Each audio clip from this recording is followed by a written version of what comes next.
అందరికీ నమస్తే. మనం గత వీడియోలో ఏదైతే 6వ తరగతి, 7వ తరగతి, 8వ తరగతి న్యూ సిలబస్ ఏదైతే 2026, 27 సంవత్సరానికి గాని మారిందో, అందులో ముఖ్యంగా సోషల్ స్టడీస్‌లో 6వ తరగతిలో ఏ చాప్టర్స్ అనేవి మనకి మార్చారు. అందులో పాత కంటెంట్ ఏమిచ్చాడని మన గతంలో తెలియజేసుకున్నాం. ఈ వీడియోలో 7th క్లాస్ గురించి తెలియజేసుకుందాం.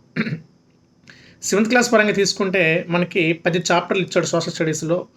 10 చాప్టర్‌లో ఫస్ట్ చాప్టర్ ఏంటంటే హిమాలయాలు. అంటే దీన్ని ఎలా చెప్పాలంటే భారతదేశపు భౌగోళిక పరిస్థితులు. ఆల్రెడీ మనకి ఇది గతంలో 10th క్లాస్‌లో భారతదేశ భౌగోళిక వైవిధ్యం పేరుతో గతంలో మనకి 7th, 9th క్లాస్ 10th క్లాస్‌లో కూడా మనం ఈ పాఠ్యాంశాన్ని మనం చూడవచ్చు. ఫిజికల్ ఫీచర్స్ ఆఫ్ ఇండియా లేదా లొకేషన్ ఆఫ్ ఇండియా ఇలా రకరకాలుగా మనం దాన్ని చదువుకున్నాం. అయితే భారతదేశంలో ముఖ్యమైన భౌతిక రూపురేఖలుగా విభజించబడినటువంటి అంశాలు ఏంటి? మనం గతంలో చదువుకున్న హిమాలయ పర్వతాలని, గంగా సింధు మైదానం అని, అలాగే ఎడారులని, తీర మైదానాలని, దీవులని, ఇట్లా ద్వీపకల్ప పీఠభూమి అని ఇలా మనం కొన్ని రకాలుగా విభజించి చదువుకున్నాం. సేమ్ దన్నే అదే చాప్టర్ని ఈసారి 7th క్లాస్‌లో మనకి ఇన్సర్ట్ చేశాడు. అయితే ఇక్కడ గత చాప్టర్‌కి, ఈ చాప్టర్‌కి కంటెంట్‌లో ఏమైనా తేడా ఉందంటే ఏమీ లేదు. హిమాలయ పర్వతాల కోసం ఇచ్చాడు. హిమాలయ పర్వతాలు ఏ విధంగా ఆవిర్భవించిందో, హిమాలయ పర్వతాల్లో ఎన్ని సమాంతర శ్రేణులు ఉన్నాయో తెలియజేస్తూ, హిమాలయ పర్వత ప్రాంతముల యొక్క ప్రజల యొక్క జీవన విధానం ఏ విధంగా ఉంటుందని కూడా ఇందులో తెలియజేశాడు. గతంలో ఓన్లీ భౌతిక రూపురేఖలు మాత్రమే చెప్పి వదిలేసాడు. అందులో డెమోగ్రఫీని కూడా ఇందులో ఇన్సర్ట్ చేశాడు. అంటే వాళ్ళ హిమాలయ పర్వత ప్రాంతంలో నివసించే ప్రజలు జీవన విధానం ఏ విధంగా ఉంటుంది, వాళ్ళ అలవాట్లు ఏంటి, వాళ్ళ అభిరుచులు ఏంటి, వాళ్ళ సాంప్రదాయాలు ఏంటి, వాళ్ళు ఎదుర్కొనే అడ్డంకులు ఏంటి అనేది కూడా మనకి ఈ యొక్క చాప్టర్లో అంశాల్లో చూపించాడు. అలాగే ముఖ్యంగా ఎడారులు మనకి 2 రకాలు తెలుసు. ఉష్ణమండల ఎడారులు, శీతల ఎడారులు.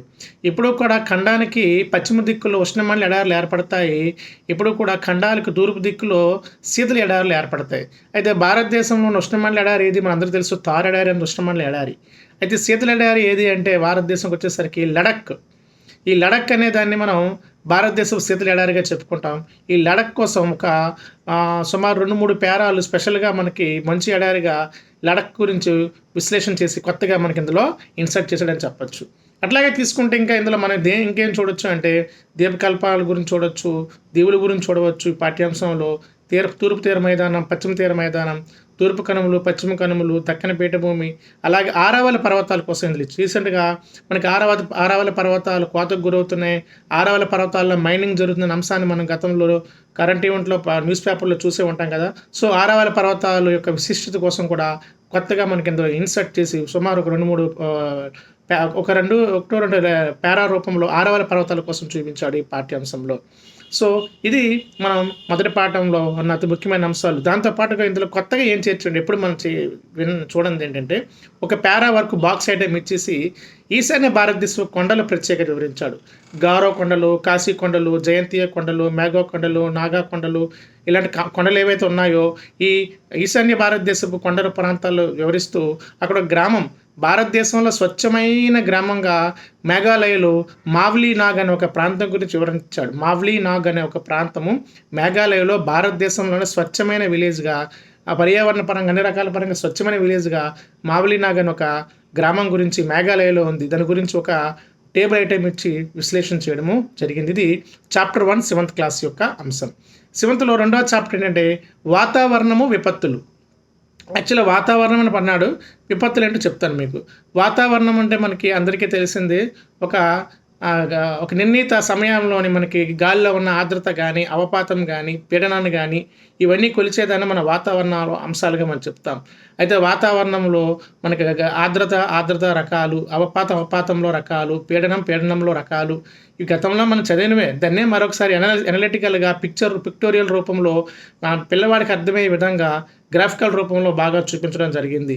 అలాగే వాతావరణంలో ముఖ్యంగా కోల్డ్ రీజియన్స్, హాట్ రీజియన్స్ అంటే వేడి ప్రాంతాలు, శీతల ప్రాంతాలను చూపించు. ఉదాహరణ డార్జిలింగ్ అనేది ప్రముఖమైన శీతల ప్రాంతం, ఒక వేసవి ప్రాంతం. అలాగే ఉదక మండలం అనేది ఊటీ, ఒక శీతల ప్రాంతం, ఒక రకమైనటువంటి వేసవి ప్రాంతం. డార్జిలింగ్, కులు, మనాలి, ఉదక మండలం వీటిని చూపిస్తూ ప్రత్యేకంగా వాటి కోసం ఒక వివరణ ఇవ్వడం జరిగింది ఈ పాఠ్యాంశంలో. అలాగే దాన్ని ఏమంటారంటే వాతావరణం అధ్యయన కేంద్రాలు ఎక్కడ ఉన్నాయి. రీసెంట్గా ఆంధ్రప్రదేశ్ రాజధాని అమరావతిలో కూడా ఒక వాతావరణ ఆంధ్రప్రదేశ్ సంబంధించినటువంటి వాతావరణ పరిశోధన కేంద్రాన్ని ఒక బ్రాంచ్‌ను కూడా భారతదేశ వాతావరణ కేంద్రం పూణే కేంద్రంగా ఉన్నటువంటి భారతదేశ వాతావరణ కేంద్రం కూడా అమరావతిలో ఒక వాతావరణ కేంద్రాన్ని కూడా ఏర్పాటు చేసినట్టు ప్రకటన చేయడం జరిగింది. అది కూడా ఈ పాఠ్యాంశంలో అమరావతి కోసం కూడా రాయడం జరిగింది.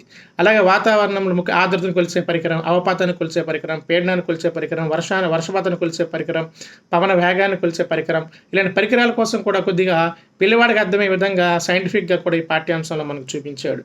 ఇది అలాగే వాతావరణం నుంచి ముఖ్యమైన విపత్తులు వడగాళ్ళు అవ్వచ్చు, వడగాళ్ళు అవ్వచ్చు, వడగళ్ళ వర్షం అవ్వచ్చు, లేదా వేడిగాళ్ళు అవ్వచ్చు, లేదు అనుకుంటే ఇలా వాతావరణాన్ని ప్రభావం చేసే ముఖ్యమైనటువంటి ఇలాంటి విపత్తుల కోసం కూడా మనకి పాఠ్యాంశంలో తెలియజేసాడని చెప్పొచ్చు. నెక్స్ట్ వన్, ఇది రెండవ పాఠ్యాంశం. మూడవ చాప్టర్ ఏంటంటే శీతోష్ణ స్థితి. మనందరికీ తెలిసిందే శీతోష్ణ స్థితిలో ముఖ్యమైనగా శీతోష్ణత ప్రభావం చేసే కారకాలు ఏమిటి? ఇవి గతంలో మనం చదివినవే. పాత టెక్స్ట్ బుక్స్ అవ్వచ్చు, కొత్త టెక్స్ట్ బుక్స్ అవ్వచ్చు, గతంలో మనం చదివినవే. శీతోష్ణ స్థితిని ప్రభావం చేసే కారకాలు ఏంటి? అలాగే భారతదేశం యొక్క శీతోష్ణ స్థితి ఏ రకమైన శీతోష్ణ స్థితి? ఋతుపవనాలు ఆవిర్భావం ఏ విధంగా జరుగుతుంది? ఋతుపవనాలు ఏ విధంగా వివిధ శాఖలుగా విభజించి దేశమంతటా విస్తరిస్తాయి? ఇలా ఈ క్లైమేట్ కోసం మనకి ఇది ఆల్రెడీ మనం గతంలో చదివిన కంటెంటే.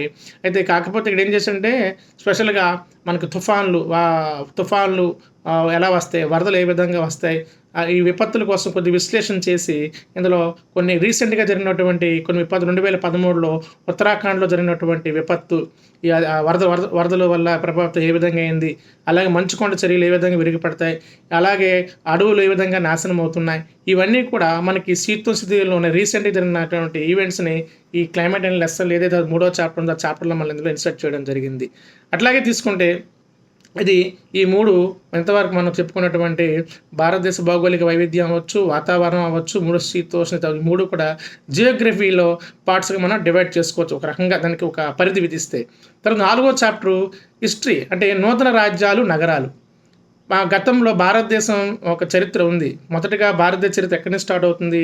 సింధు లోయ నాగరికత, హరప్ప నాగరికత నుంచి ప్రారంభమవుతుంది. హరప్ప నాగరికత రాజ్యాలు ఏ విధంగా ఉండే, నగరాలు ఎలా ఉండే? ఓ హరప్ప, ఓ మొహంజోదారో, ఏ విధంగా ఈ లోతాల్, ఈ నగరాల గురించి వివరణిస్తూ గతంలో ఎలాంటి నగర తర్వాత జనపద కాలం షోడశ మహాజనపద కాలంలో మనకు తెలుసు కదా, ఈ ముఖ్యమైన నగరాలు చంప అవ్వచ్చు, లేక విరాట రాజ్యం నగరం అవ్వచ్చు, లేకపోతే కాశీ లేదా కాశీ నగరం అవ్వచ్చు, కౌశంబి నగరం అవ్వచ్చు, చంపా నగరం అవ్వచ్చు, ఇంద్రప్రస్థ నగరం అవ్వచ్చు, పాటలీపుత్ర అవ్వచ్చు. ఈ నగరాల కోసం మొదటగా విస్తరించినటువంటి హరప్ప మొహంజోదారోతో ప్రారంభించి షోడశ మహాజనపదాలు ఏర్పడినటువంటి నగరాలు, ఆ నగర కాలంలో ఉన్న జీవన విధానం, ఆ నగర కాలంలో ఉన్న సంస్కృతి వైభవం గురించి ఇందులో మనకి చూపించాడు. అది 4వ చాప్టర్, నూతన రాజ్యాలు, నగరాలు అనే అంశంలో. అలాగే విదేశీ దండయాత్రలు భారతదేశంపై ఏ విధంగా జరిగింది, ముఖ్యంగా గ్రీకుల దండయాత్ర.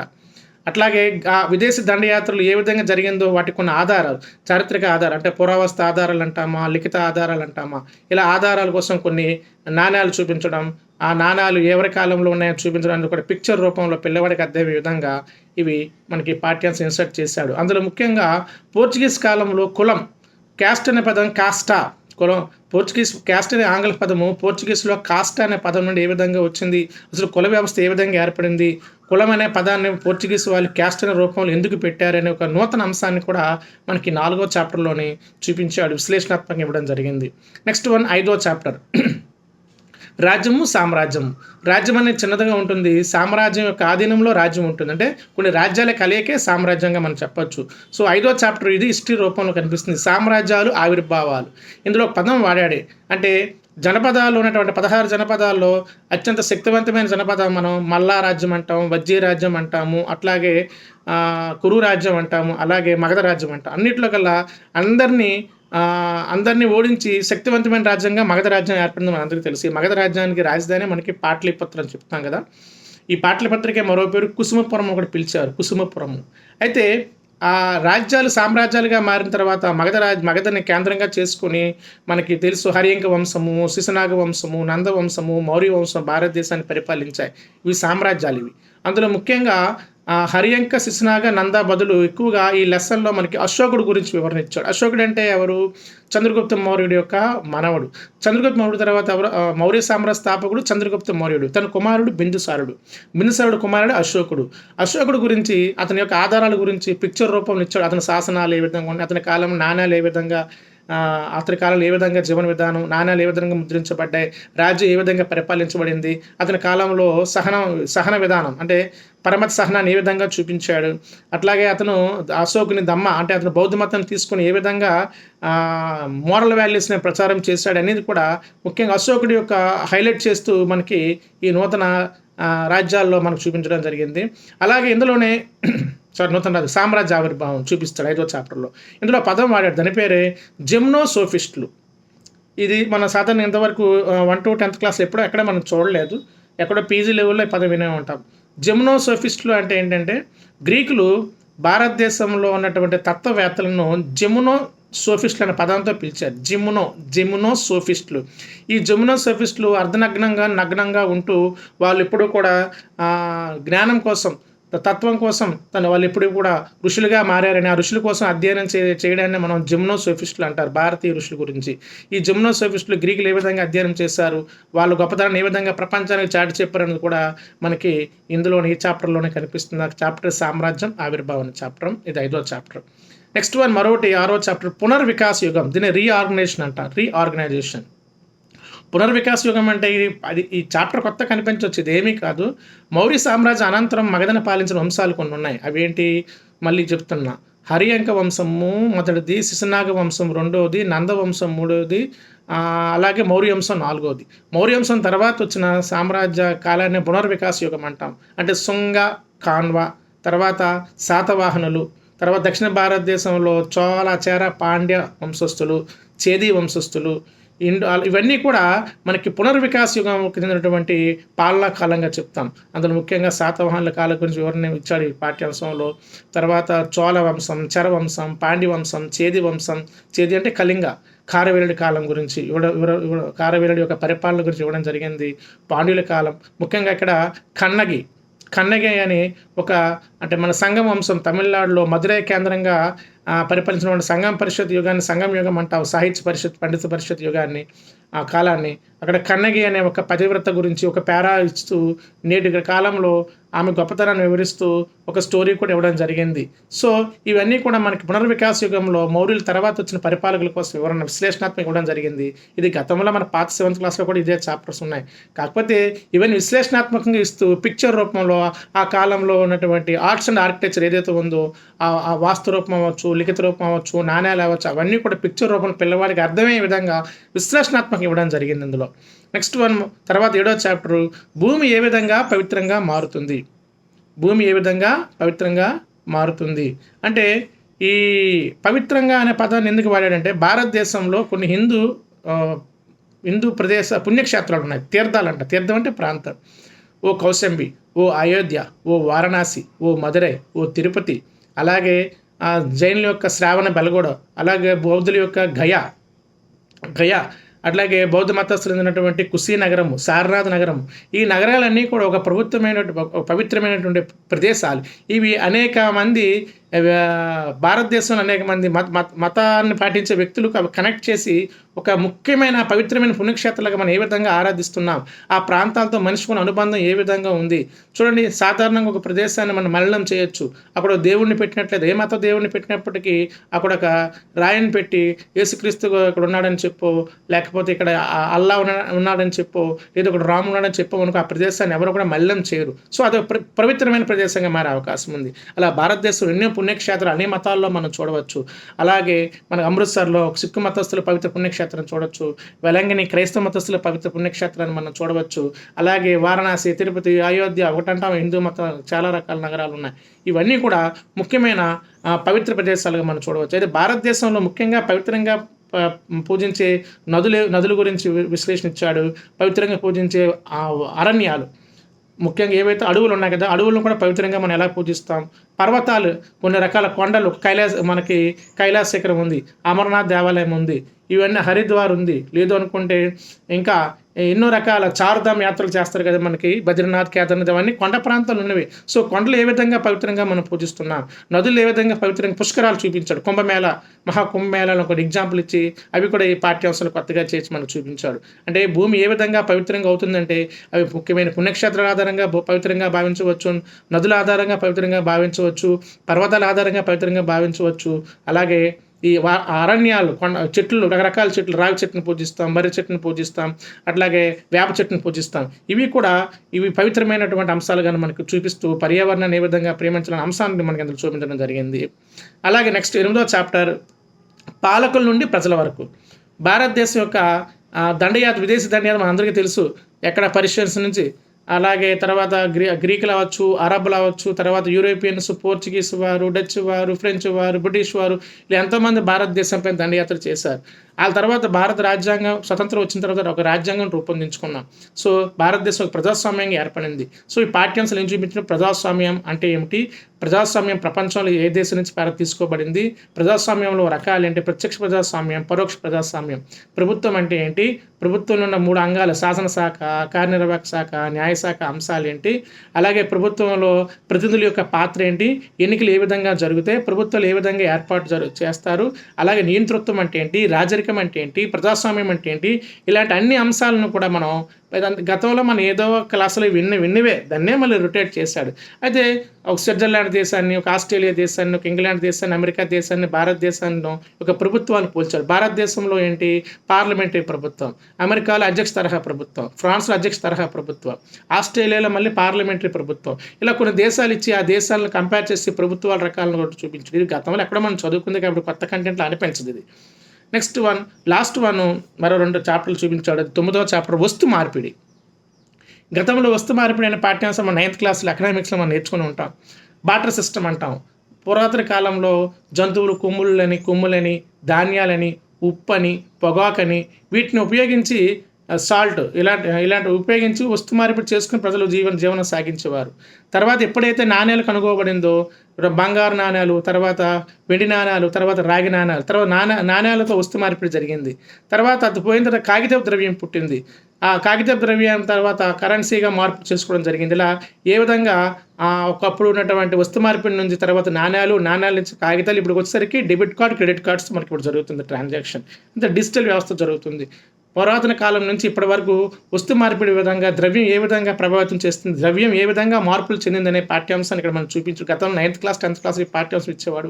ఇప్పుడు 7th క్లాస్లో వస్తు మార్పిడి పాఠ్యాంశం మనకు చూపించాడు. చివరిగా అలాగే వస్తు మార్పిడిలో కొన్ని నాణ్యాలు చూపించాడు. పురాతన కాలంలో విదేశీ నాణ్యాలు, మౌర్యుల కాలంలో నాణ్యాలు, అలాగే దక్షిణ భారతదేశ రాజుల కాలంలో నాణ్యాలు, గ్రీకుల కాలంలో నాణ్యాలు, రోమన్ల కాలంలో కొన్ని నాణ్యాలను చూపించి పిల్లవాడికి అర్థమయ్యే విధంగా నాణ్యాల పేర్లు కూడా ఇచ్చి మనకు చూపించడం జరిగింది. ఇది వస్తు మార్పిడి పద్ధతి, ద్రవ్యం ఏ విధంగా మారిందనే అంశాన్ని. చివరిగా మార్కెట్లు. ఇది 7th క్లాస్లో పాత క్లాస్లోనే మార్కెట్ అనే పాఠ్యాంశం ఇచ్చాడు. ఇక్కడ కూడా ఆ విధంగా ఇచ్చాడు. మార్కెట్ అంటే ఏంటి, భౌతిక మార్కెట్, ఎలక్ట్రానిక్ మార్కెట్, అట్లాగే మార్కెట్లో రకాలు, స్థానిక మార్కెట్, జాతీయ మార్కెట్, అంతర్జాతీయ మార్కెట్, ఏ వస్తువులు స్థానిక మార్కెట్లో ఉంటాయి, ఏ వస్తువులు జాతీయ మార్కెట్లో ఉంటాయి, ఏ వస్తువులు అంతర్జాతీయ మార్కెట్లో ఉంటాయి మనందరికీ తెలిసిందే. అది కొత్తగా ఏం చేశాడంటే రీసెంట్గా మనకి ఇరాన్కి అమెరికాకి యుద్ధం వచ్చింది. దాని ద్వారా కొన్ని క్రూడ్ ఆయిల్ మార్కెట్ ప్రపంచాన్ని ప్రభావితం చేసింది. అలా కొన్ని ఉదాహరణలు ఇచ్చాడు. అలాగే నూనె గింజలు, అలాగే పప్పు దినుసులు, అలాగే ఇలాంటివన్నీ కూడా ఏ విధంగా ప్రపంచంలో మార్కెట్లో ప్రభావితం చేస్తున్నాయి. భారతదేశం ఎక్కువగా ఏ వస్తువులు ఏ ఖండాల నుంచి దిగుమతి చేస్తుంది, ఎలక్ట్రానిక్ వస్తువులు ఎక్కడి నుంచి తెచ్చుకుంటున్నాం, ఉత్తర అమెరికా నుంచి, అలాగే రాగి ఖనిజాలు లాంటివి ఖనిజాలు ఎక్కడి నుంచి తెచ్చుకుంటున్నాం, దక్షిణ అమెరికా నుండి, పెట్రోల్ లాంటి వస్తువులు ఎక్కడి నుంచి తెచ్చుకుంటున్నాం, గల్ఫ్ దేశాల నుండి, ఇలా ఏ ఖండాల నుంచి భారతదేశం ఏ వస్తువులను దిగుమతి చేసుకుంటుంది అనేది ఇంటర్నేషనల్ మార్కెట్ అనే పాఠ్యాంశానికి మార్కెట్ అనే పాఠ్యాంశానికి అదనంగా చేర్చి పిల్లవాడికి కరెంట్ ఈవెంట్స్పై అవగాహన ఉండాలి. నేటి మార్కెట్లో ప్రభావితం చేస్తున్న బంగారం ఏంటి, బంగారం ఏ విధంగా ప్రభావితం చేస్తుంది మార్కెట్ని, అలాగే పెట్రోలియం వస్తువులు ఏ విధంగా మార్కెట్ని ప్రభావితం చేస్తుంది అనే దాని మీద మనకి ఇందులో చూపించడం జరిగింది. సో ఇది 7th క్లాస్లో ఉన్నటువంటి కంటెంట్ యొక్క విశ్లేషణ. చివరగా మరొకసారి టెట్ పడింది కదండి మనకు, ఏపీ టెట్ నోటిఫికేషన్ వేశాడు కదా. ఇందులో మరొకసారి గుర్తుపెట్టుకోండి, కొత్త టెక్స్ట్ బుక్స్ 6 కానీ, కొత్త 7 కానీ, కొత్త 8 కానీ చదవాల్సిన అవసరం లేదు. మీకు ఏవైతే గతంలో 2025లో ప్రింట్ చేయబడినటువంటి 6, 7, 8 ఇప్పుడు అవే చదువుకోవాలి. కొత్తగా చదవాలంటే ఒక అకాడమిక్ ఇయర్ పూర్తి అవ్వాలి. ఇంకా స్కూల్కి ఇంకా పుస్తకాలు రాలేదు, ఒక అకాడమిక్ ఇయర్ కూడా పూర్తి అవ్వలేదు. కాబట్టి ఏ సిలబస్ని ఎవరు కన్ఫ్యూజ్ అవ్వద్దు. పాత సిలబస్సే, పాత 6వ తరగతే, పాత 7వ తరగతే, పాత 8వ తరగతే, అలాగే పాతదే 9, పాతదే 10. ఈ సంవత్సరం మారినవి 6, 7, 8. నెక్స్ట్ ఇయర్కి రాబోయే ఎగ్జామ్స్కి అవి ఇన్సర్ట్ అవుతాయి. ప్రస్తుతం అయితే మాత్రం మనం ఓల్డే చదువుకోవాలి. ఒకవేళ సమయం ఉన్నట్లు చాలామంది భయపడతారు. ఎలాగా మేము చదివి ఉన్నాం కదా, కొత్త కంటెంట్ చదివితే తప్పేయట్లేదు. ఎందుకంటే పాత కంటెంట్ని కొత్త కంటెంట్కి ఇవ్వడం జరిగింది. అందులో కొన్ని అంశాలు అదనంగా యాడ్ చేయడం జరిగింది. కాబట్టి ఎటువంటి కన్ఫ్యూజన్ లేకుండా మీరు ఓల్డ్ సిలబస్ ఇచ్చాడు, ఎటువంటి సిలబస్ మారలేదు, ఓల్డ్ టెక్స్ట్ బుక్సే చదవాలి. న్యూ టెక్స్ట్ బుక్స్ అనేది కొంతమంది అత్యుత్సాహంతో ఇది ఇచ్చేస్తారేమో ఆలోచనతో కన్ఫ్యూజ్ అవుతారు. ప్రజెంట్ అయితే ఎప్పుడైనా కొత్త సిలబస్ ఇవ్వాలంటే అది ఇన్సర్ట్ చేసి అకాడమిక్ ఇయర్ 1 ఇయర్ అని పూర్తయితే కానీ కొత్త సిలబస్ యాక్చువల్ ఇవ్వడానికి అవకాశము లేదు, జరగదు కూడా. సో ధన్యవాదాలు. నెక్స్ట్ వీడియోలో మనం 8th క్లాస్ గురించి విశ్లేషణ చేసుకుందాం.